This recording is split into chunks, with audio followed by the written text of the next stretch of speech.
ప్రతిదీ కూడా ఈ ఈ యొక్క భూమి ఆకాశం సమస్తం కూడా దేవుడు మాట్లాడుతుంది. సో మనిషి కూడా దేవుడు మాట వినాలని చెప్పి దేవుడు కోరుకుంటాడు. సో ఇశ్రాయేలు నువ్వు నా మాట వింటే ఎంత బాగుండు, నా మాట కనుక నువ్వు విధేయత చూపిస్తే ఎంత బాగుండు. నీ మేలు కోసమే కదా నేను నీకు ఉపదేశం చేస్తాను, నీ యొక్క క్షేమం కోసమే కదా నేను నీకు ఉపదేశం చేస్తున్నాను, నువ్వు బాగుండాలనే కదా నేను నీకు ఉపదేశం చేస్తున్నాను. నేను జ్ఞానిని, నేను తెలివైనని అని నువ్వు అనుకోవడం వల్ల నువ్వు నేను ఉంచాలనుకున్న దాంట్లో నువ్వు ఉండలేకపోతున్నావు. నేను ఒక స్థాయికి నేను తీసుకెళ్ళాలి అంటే నీకు కావాల్సింది ఏంటంటే జ్ఞానం కాదు, కానీ నీకు కావాల్సిన విశ్వాసం కావాలి. ఆ జ్ఞానం కూడా ఎలాంటి జ్ఞానం అవసరం అంటే లోకం సంబంధించిన జ్ఞానం కాదు, కానీ దేవుడికి సంబంధించిన జ్ఞానం అనేది అవసరం. చూడండి, లోక జ్ఞానం ఉంది, దెయ్యాల జ్ఞానం ఉంది, దేవుడి జ్ఞానం ఉంది. సో దేవుడు ఆత్మ కాబట్టి ఆయన ఆత్మ నీలో ఉంచి నీ ద్వారా ఆయన కొన్ని కార్యాలు చేయాలని చెప్పేసి దేవుడు ఆశపడతాడు. నువ్వు కనుక ఆయనకు అవకాశం ఇచ్చావనుకో, ఆయన ఖచ్చితంగా నీకు సహాయం చేస్తాడు. ఎలా సహాయం వస్తుంది అని చెప్పేసి అనుకోండి. నీకు ఎలా సహాయం వస్తుందని నీకు సంబంధించిన విషయం కాదు, అది నీ జ్ఞానానికి అందదు. నెలాఖరు వచ్చేసింది, ఇంటి రెంట్ కట్టాలి, పిల్లలు స్కూల్ ఫీజు కట్టాలి, పాలవాడి బిల్లు కట్టాలి, ఇంత కష్టంలో నేను ఉన్నాను. చూడండి, ఒకటి దేవుడికి అసాధ్యమైనది ఏది లేదు. నీకు కష్టమే, నీకు అసాధ్యం. దేవుడికి సమస్తము సాధ్యం. ఎలా వస్తాయి నువ్వు దేవుడిని నమ్ము, ఆయన నీకు ఖచ్చితంగా నీకు రావాలి చాలా వరకు చేస్తాను. నువ్వు చేసే ప్రతి ప్రయత్నంలో ఆయన సహాయం చేస్తాడు. నువ్వు ఎలాగా మనీ రావాలి, నువ్వు ఎలా స్థిరపరచబడాలి, నువ్వు ఎలా ఆరోగ్యంగా ఉండాలి, నువ్వు ఎలా దీవించబడాలి, దేవుడు ఉచితంగా దేవుడు ప్రణాళిక. చూడండి, యేసయ్య ఆయనలాగా మనం ఉండాలని కోరుకుంటున్నాడు. ఎందుకంటే ఆయన తండ్రిని ఏమో పిలిచేవాడు, పరలోకమందున నా యొక్క తండ్రి అని పిలిచేవాడు. సో ఆయన ఏమన్నాడు, ఇక్కడ నుంచి పరలోకమందున నా తండ్రి నేను కాదు, మీకు కూడా నేను అధికారం ఇస్తున్నాను, ఇక్కడ నుంచి నా తండ్రి మీరు కూడా తండ్రి అని పిలవడం. అంటే మనం కూడా ఏం ప్రార్థన చేస్తున్నాం, పరలోకమందున తండ్రి అని చేస్తున్నాం. సో ఆ యొక్క పరలోకమందున తండ్రి యేసుక్రీస్తు తండ్రిని మనం పరలోకంలో నా తండ్రి అని ఆయన తండ్రిని మనకి తండ్రిగా చేశాడని. సో తండ్రి ఏదైతే చేస్తాడో అది కుమారుడు చేస్తాడు. సో ఇప్పుడు తండ్రి చేసింది కుమారుడు చేయగలిగాడు. సో ఇప్పుడు మన తండ్రి, పరలోక తండ్రి చేసింది మనము కూడా చెయ్యగలుగుతాము అనేది మనం నమ్మాలి. దేవుడు చేసిన ప్రతిదీ కూడా మనము కూడా చేయగలము. ఎందుకంటే ఏసే చెప్పాడు, నా తండ్రి ఏది నాకు చెప్పాడో అదే నేను చెప్తున్నాను, నా తండ్రి నాకు ఏది నేర్పించో అదే నేను చేస్తాను. అంటే తండ్రి చేసిన ప్రతిదీ నేను చూస్తున్నాను, అదే నేను చేస్తున్నాను. మనం చూడండి, మా పేరెంట్స్ ఏం చేస్తారో పిల్లలు అదే నేర్చుకుంటాం. సో దేవుడు అలాగే పరలోక తండ్రి నీతిమంతుడు, మనం కూడా ఆయన చూసి అలాగే నేర్చుకోవాలనుకుంటాడు. మనకు నేర్చుకోవాలి. ఆయన పరిశుద్ధుడు, ఆయన చెప్తాడు be perfect like your father is in heaven is perfect. అంటే నీ పరలోక తండ్రి పర్ఫెక్ట్ కాబట్టి నువ్వు కూడా పర్ఫెక్ట్ నీ పరలోక తండ్రి హోలీ కాబట్టి ఆయన పరిశుద్ధుడు కాబట్టి నువ్వు కూడా పరిశుద్ధంగా ఉంటావు. నీ పరలోక మందులో నీ తండ్రి ఏ అసూయ, ఏ కలుషం ఏది లేని వ్యక్తి కాబట్టి నువ్వు అలా ఉండాలనుకున్నావు. అంటే దేవుడు ఎలా ఉన్నాడో మనం కూడా అలా ఉండాలని చెప్పి కోరుకుంటాడు. So be perfect like heavenly father is perfect. అంటే నీ యొక్క హెవెన్లీ ఫాదర్ ఎలాగైతే పర్ఫెక్ట్ గా ఉన్నాడో నువ్వు కూడా అలా పర్ఫెక్ట్ గా ఉండాలని చెప్పేసి దేవుడిని కోరుకుంటున్నావు అనమాట. Be perfect like your heavenly father is perfect. నీ యొక్క హెవెన్లీ ఫాదర్ పర్ఫెక్ట్, ఆయన అలాంటి మిస్టేక్ లేదు. కాబట్టి ఆయన సగం కూడా నిష్కలంకంగా కలంకం లేని కన్యకగా ఉండాలని చెప్పేసి కోరుకుంటాడు దేవుడు వధువు సంఘాన్ని. ఎటువంటి కలంకం కానీ, మచ్చ కానీ, ఈ దాబు కానీ ఏంటి కూడా లేకుండా ఉండాలని చెప్పేసి అనుకుంటున్నాడు సంఘాన్ని. చూడండి, దేవుడు ఒక వ్యక్తికి తోడై ఉంటే మాత్రం ఆ వ్యక్తిని దేవుడు అంచెలంచెలుగా దేవుడు గొప్పవాడిని చేస్తాడు. సో లోకం మనల్ని ఎలాగైనా సరే కిందకు లాగాలని చెప్పి చూస్తూ ఉంటుంది లోకం మొత్తం. కానీ చూడండి, దేవుడు మనకి తోడే ఉంటే మనకు శత్రువు ఉంటుంది. God is with us who can be against us. దేవుడు నాకు తోడు అంటే నాకు ఇంత విరోధి ఎవరు, ఇంకా నాకు విరోధి ఎవరు లేడు. ఎందుకంటే if God is with me I am the majority. నాకు దేవుడు నాకు తోడు అంటే నేనే మెజారిటీ. సో ఎవరికైతే ఈ దేవుడు తోడై ఉంటాడో వాళ్ళు చేయి ప్రతిదీ కూడా సంభవం కదా. చూడండి కొన్ని దేవుడు చెప్తున్నాడు, నువ్వు లోపలికి వచ్చినప్పుడు దీవించబడతావు, బయటకు వచ్చి వెళ్ళేటప్పుడు దీవించబడతావు. నువ్వు పొలంలో దీవించబడతావు, నువ్వు ఇంట్లో దీవించబడతావు. Everything whatever you do will be blessed. ఎందుకు? నాకు ప్రాధాన్యత ఇచ్చావు కాబట్టి.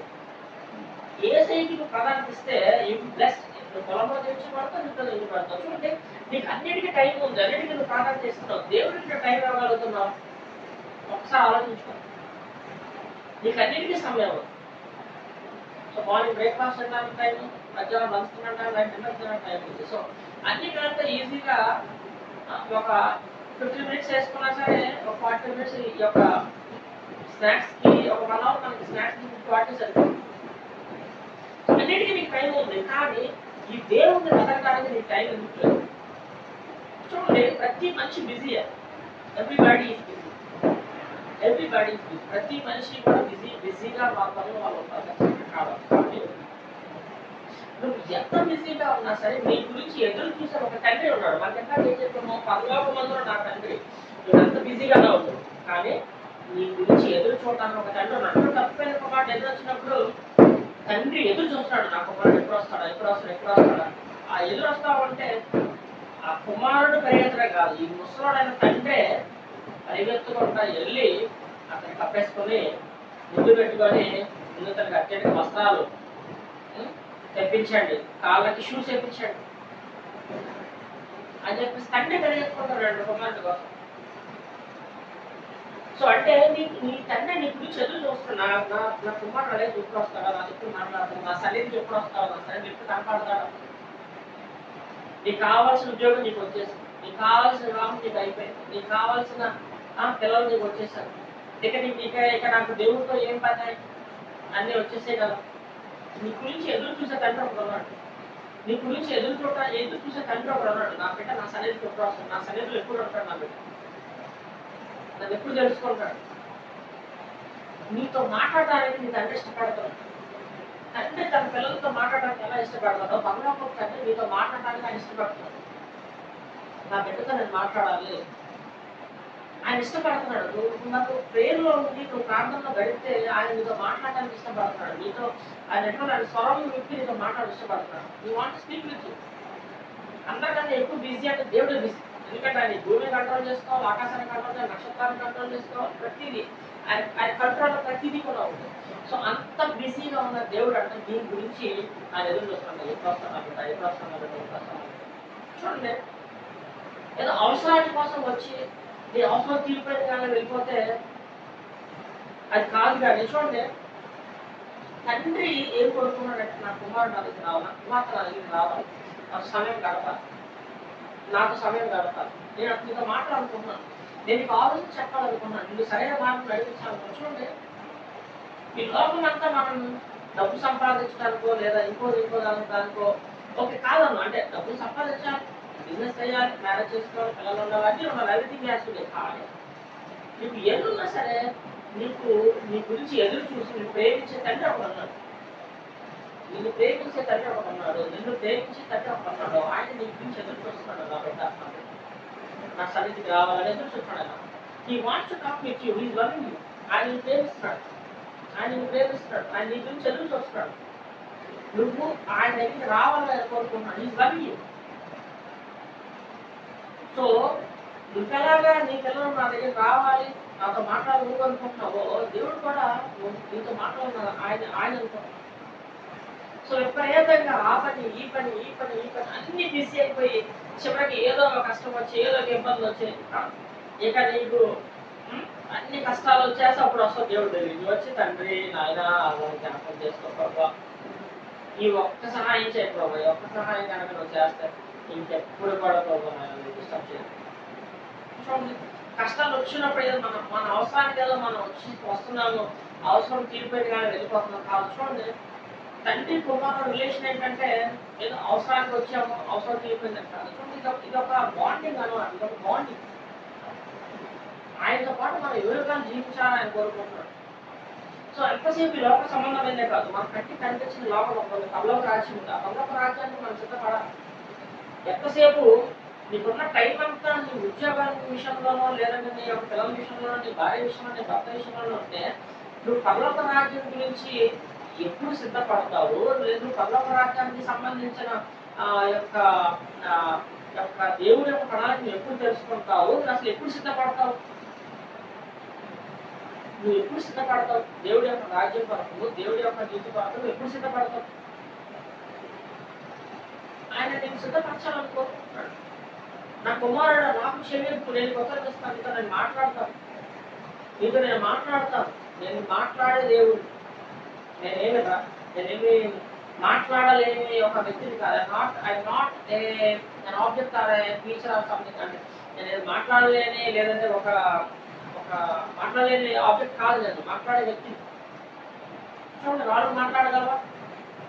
స్టోన్స్ మాట్లాడగలవా? ఏదైనా మాట్లాడగలవా? Can stone speaks? ఏదైనా మాట్లాడగలవా? సో మనిషి మాట్లాడగలడు, ఆ జీవం ఉన్న వాళ్ళు మాట్లాడగలరు. సో దేవుడు చెప్తున్నాడు, ఐఎమ్ లివింగ్ గాడ్, నేను సజీవుడు, నేను మాట్లాడతాను, నేను మీతో మాట్లాడతాను. ఆయన స్పీక్ విత్ యూ, నేనుతో మాట్లాడాలని నేను ఆశపడతాను. ఎందుకంటే చూడండి, దేవుడు దావీదుతో మాట్లాడాడు, దేవుడు సమూయేలుతో మాట్లాడు. సమూయేలు అన్నాడు, speak lord your servant is listening. నీ యొక్క సేవకుడు వింటున్నాడు, తండ్రితో మాట్లాడండి. సమూయేలుతో దేవుడు మాట్లాడాడు, దావీదుతో దేవుడు మాట్లాడాడు, దావీదుతో దేవుడు మాట్లాడాడు, అబ్రహాంతో దేవుడు మాట్లాడాడు, ఇస్సాకుతో దేవుడు మాట్లాడి, యాకోబుతో దేవుడు మాట్లాడి. ఎట్లా మాట్లాడంటే, నీ పేరు ఏంటంటే, నా పేరు యాకోబు. నిజంగా చెప్పు, నీ పేరు యాకోబేనా? అవును, యాకోబు. నీ పేరు యాకోబేనా? నా పేరు యాకోబు. చూడండి, దేవుడు మాట్లాడడానికి సిద్ధంగా ఉన్నాడు.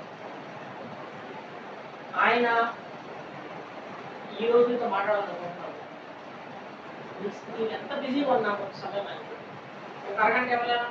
ఒక 10 నిమిషాలు ఇవ్వలేవా? గంట ఇవ్వలేవా? దేవుడు నీకు తోడై ఉంటే అన్నీ కూడా దేవుడు నీకు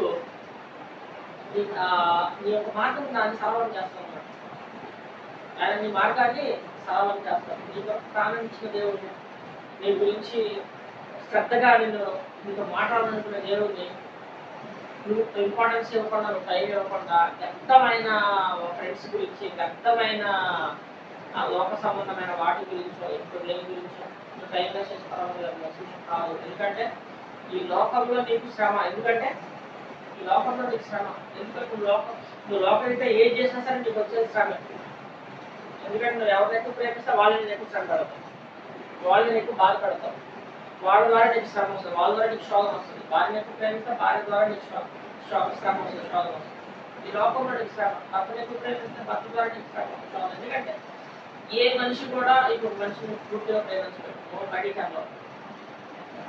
నో బడీ పర్ఫెక్ట్ ఉంది. ఏ మనిషి కూడా పర్ఫెక్ట్ కాదు. దేవుడు చెప్తున్నాడు, అయ్యా పర్ఫెక్ట్, నేను పర్ఫెక్ట్. నాతో ఎప్పుడైతే నువ్వు సమావేశం చేసి నాతో టైం స్పెండ్ చేసి నాతో మాట్లాడతావో నువ్వు కూడా నాలా తయారవుతావు. మోషే చూడండి, కొండ మీద 40 రాత్రులు 40 పగలు ఉండేసరికి దేవుడి యొక్క గ్లోరీ మోషే మీద కనిపిస్తుంది. అంటే ఎక్కడ కూడా మోషే చూడలేదు. నువ్వు దేవుడు సహవాసం చేస్తే ఆయన పర్ఫెక్ట్ ఎలాగయ్యాడు, నువ్వు కూడా పర్ఫెక్ట్ గా ఆయన రూపంలో నువ్వు మార్చుకుంటాడు. He will make you sure that ఆయన యొక్క ఇమేజ్ లో నేను చేసుకుంటాను అనమాట. ఆయన యొక్క స్వభావంలో నేను మార్చుకుంటాను అనమాట. సో నేను చెప్తున్నాడు, నేను ద్రాక్షాబలిని నీ దేవుడు. నువ్వు కనుక నా కంటి కడితే నువ్వు బహుగా కలుస్తావు. నువ్వు కనుక నా కంటి కట్టలేదంటో పాలించలేదు. ఎందుకంటే నేనే నీకు సమకూర్చేవాడిని. ఆ ఉద్యోగం ఇచ్చింది నేనే, ఆ వివాహం చేసింది నేనే, ఆ పిల్లలు ఇచ్చింది నేనే. నా నుంచి నీకు అన్ని కావాలి. నేను ఇచ్చే ఇల్లు కావాలి, నేను ఇచ్చే గాలి కావాలి, నేను ఇచ్చే చెట్లు కావాలి, నేను ఇచ్చే భూమి కావాలి, నేను ఇచ్చే ఉద్యోగం కావాలి, నేను ఇచ్చే పిల్లలు కావాలి. నేను అవసరం లేదా అంటాడు దేవుడు. నేను అవసరం లేదు, నీకు అన్ని కావాలి. నేను ఇచ్చే వస్తువులు కావాలి, కానీ నేను అవసరం లేదు. నేను నీకు అవసరం లేదు.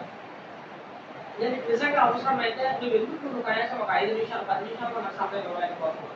ఎందుకు ఒక అరగంట గంట కూడా నాకు సమయాన్ని ఇవ్వలేకపోతున్నావు. నీకు బయట చూడడానికి సమయం ఎందుకు లేదు, ప్రార్థన చేయడానికి సమయం ఎందుకు లేదు, లేదా చర్చికి రావడానికి మందిరానికి సమయం ఎందుకు లేదు నీకు?